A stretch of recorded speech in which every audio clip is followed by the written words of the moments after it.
दुनिया की नज़रों से दूर दुबई के शानदार चेहरे के पीछे ऐसी कहानियां हैं जो इसके कामिल शबी को चैलेंज करती हैं। इसके बाद इन मजदूरों की आती खस्ताहाल रहायश, इसके बाद आती है माहौलियाती तबाही जो दुबई फैला है। पाम जुमेरा और तिबर जजायर जैसे मंसूबे दुबई के साहिली इलाकों को बदल चुके हैं। इसके बाद आता दुबई में इंसानी हकूक़ के मसाइल, इसके बाद LGBTQ के हकूक़ पर बात की जाती है। दुबई में हम जिन्स परस्ती गैर कानूनी है। The Golden Car Collection of Dubai.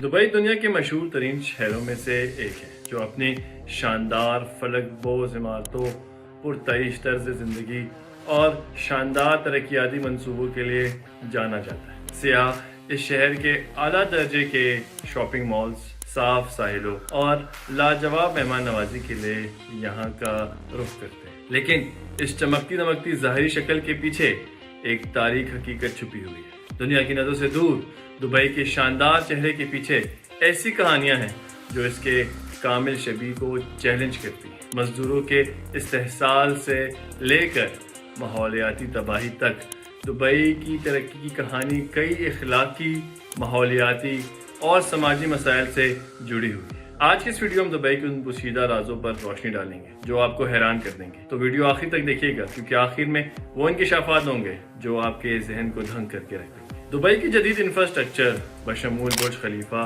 और वसी शॉपिंग मॉल्स और कुशादा हाईवेज की तामीर बड़ी हद तक तारिकीन वतन मजदूरों की मेहनत का नतीजा है। ये लोग दरअसल ज़्यादातर जनूबी एशिया, जनूबी मशरकी एशिया और अफ्रीका के मुख्तलिफ हिस्सों से बेहतर मौके के ख्वाब लेकर दुबई आते हैं, लेकिन हकीकत इनके लिए बहुत ज़्यादा तल्ख होती है। इस तल्ख निज़ाम में सबसे पहले कफीली निज़ाम आता है। दुबई में मजदूरों का निज़ाम कफील स्पॉन्सरशिप निज़ाम के तहत चलता है। ये निज़ाम लाखों मजदूरों की आमद को आसान बनाता है, लेकिन इन्हें इनके अजर के रहमो करम पर छोड़ दिया जाए। कई मजदूरों के पासपोर्ट जब्त कर लिए जाते, जिसकी वजह से इनके लिए नौकरी छोड़ना या मुल्क से बाहर जाना बहुत ही मुश्किल यानी नामुमकिन हो जाता है। इसके बाद इन मजदूरों की आती खस्ताहाल रहायश। दुबई की चमकते दमकते शहर के पीछे कई मजदूर शहर के किनारे पर मौजूद तंग और गैर सेहतमंद कैंपों में रहते हैं। ये कैंप अक्सर साफ पानी, ठंडक और सफाई जैसी बुनियादी सहूलतों से भी महरूम होते हैं।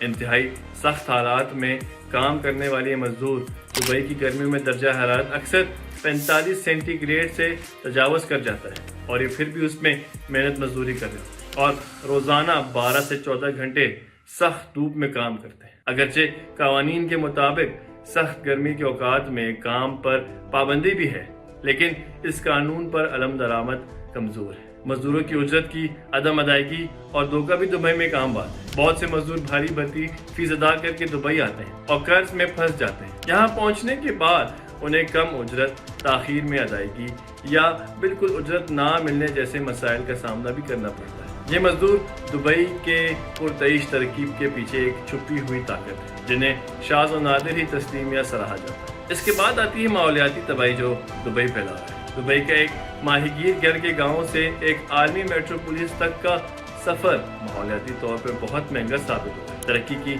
शदीद रफ्तार और सहराई महल को वकूअ ने कई माहौलियाती मसाइल को जन्म दिया। दुबई में गैर पायदार तामीरात भी बहुत मशहूर हैं। दुबई की तामीराती होम ने कुदरती रिहाइश गाहों को तबाह कर दिया है। वसी सहराई और साहिली इलाके शहरी ज़मीन में तब्दील हो गए, जिसकी वजह से मकामी जंगली हयात को नुकसान पहुँचा। पाम जुमेरा और तिबर जजायर जैसे मंसूबे दुबई के साहिली इलाकों को बदल चुके हैं, लेकिन इनसे समंदरी माहौलियाती निज़ाम को शदीद नुकसान पहुँचा है। ये मंसूबे पानी के बहाव को बदलने, कटाव बढ़ाने और मरजान की चट्टानों को तबाह करने का बाइस बनते हैं। दुबई ने अपने आप को बनाने के लिए वसाइल का बेदरज इस्तेमाल किया। दुबई का पुरतईश तर्ज ज़िंदगी तवानाई और पानी की बड़ी मिकदार का तकाजा करता है। शहर का ज़्यादातर पानी डिसैलिनेशन के जरिए हासिल किया जाता है, जो एक तरीके से एक तवानाई तलब अमल है। मज़ीद बरआं एयर कंडीशनड और आलीशान बागबानी तवानाई के वसाइल पर बोझ डालते हैं। दुबई में शहरी गर्मी के भी असरात हैं। फलकबोज इमारतों और पक्की हुई सड़कों की कसाफत की वजह से शहर की दर्जा हरारत में इजाफा होता है, जिससे ये शहर अपने कुदरती सहराई मौसम से बढ़कर ज़्यादा गर्म होता है। دراصل دبئی کی ماحولیاتی مسائل اس کی تیز رفتار ترقیاتی منصوبوں کی غیر مستحکم نوعیت کی واضح ہے۔ اس کے بعد آتا ہے دبئی میں انسانی حقوق کے مسائل، ایک عالمی مرکز لیکن سخت قوانین کے ساتھ چلنے والا دبئی، جہاں پہ بہت زیادہ مسئلے ہیں۔ اگرچہ دبئی خود کو ایک جامع اور عالمی شہر کے طور پر پیش کرتا ہے، لیکن انسانی حقوق کے حوالے سے اس پر کافی تنقید کی جاتی ہے۔ لوگ سمجھتے ہیں کہ آزادی اظہار کی کمی ہے۔ دبئی میں کارکنوں اور صحافیوں کو بہت احتیاط سے کام کرنا پڑتا ہے۔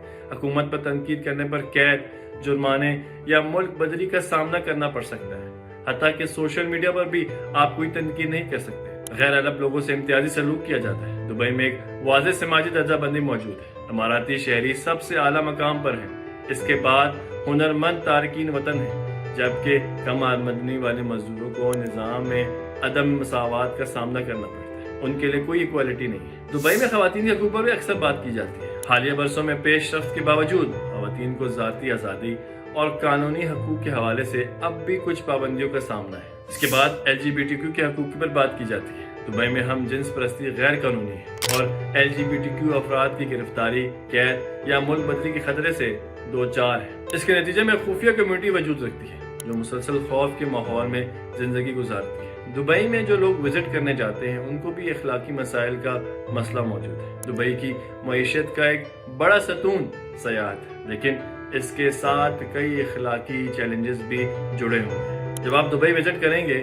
تو آپ کو جانوروں کے حقوق پر بھی دیکھنا پڑے گا۔ اونٹ کی سواری، شاہین کے مظاہرے اور ڈولفن پارک جیسی تفریحات کو جانوروں کے ساتھ بدسلوکی کے الزام کا سامنا کرنا پڑتا ہے۔ دبئی میں ثقافتی خود مختاری موجود ہے۔ دبئی اپنے آپ کو روایت اور جدیدیت کے امتزاج کے طور پر پیش کرتا ہے، لیکن سیاحوں کے لیے پیش کی جانے والی ثقافت اکثر مصنوعی ہوتی ہے۔ تو اگر دیکھا جائے دبئی کے پاس اپنی اوریجنل کوئی چیز نہیں ہے، سب مصنوعی بنائی ہوئی ہے۔ یہاں انسانی اسمگلنگ بھی کی جاتی ہے۔ سخت قوانین کے باوجود دبئی کی سیاحتی صنعت کے کچھ حصوں میں انسانی اسمگلنگ اور جسم فروشی کے مسائل پائے جاتے ہیں۔ دبئی کے چمکدار بلند عمارتوں کے پیچھے ایک اقتصادی حقیقت چھپی ہوئی ہے جو گہرے تفاوت کو ظاہر کرتی ہے۔ دبئی کی ترقی کا بڑا حصہ قرضوں سے ممکن ہوا ہے، جس کی وجہ سے ان کی معیشت نازک ہو گئی ہے۔ 2008 کے مالیاتی بحران نے ان کمزوریوں کو بے نقاب کیا اور دبئی کو ابوظہبی سے بڑے پیمانے پر بیل آؤٹ کی ضرورت پڑی۔ اس کا نتیجہ یہ نکلا کہ جہاں امیر طبقہ غیر معمولی آسائشوں سے لطف اندوز ہوتا ہے،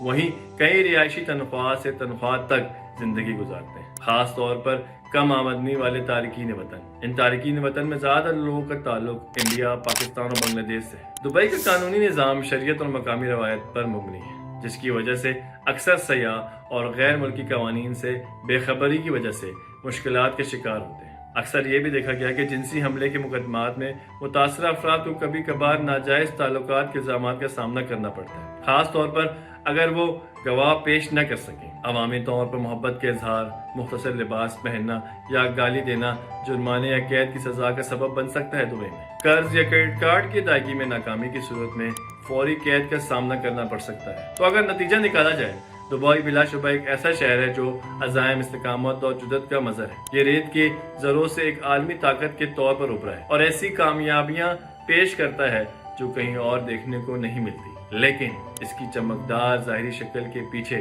استحصال، عدم مساوات، ماحولیاتی تباہی اور اخلاقی سمجھوتوں کی کہانیاں چھپی ہوئی ہیں۔ دنیا کو دبئی کی کامیابیوں کو جشن مناتے وقت ان چیلنجز کو بھی تسلیم کرنا ہوگا جن کا سامنا اس کے سب سے کمزور رہائشیوں کو ہے، اور ان ماحولیاتی قیمتوں کو بھی جو اس کی ترقی کے ساتھ جڑی ہوئی ہیں۔ صرف ان مسائل کو حل کر کے دبئی ایک ایسا مستقبل حاصل کر سکتا ہے جو نہ صرف متاثر کن ہو بلکہ جامع اور پائیدار بھی ہو۔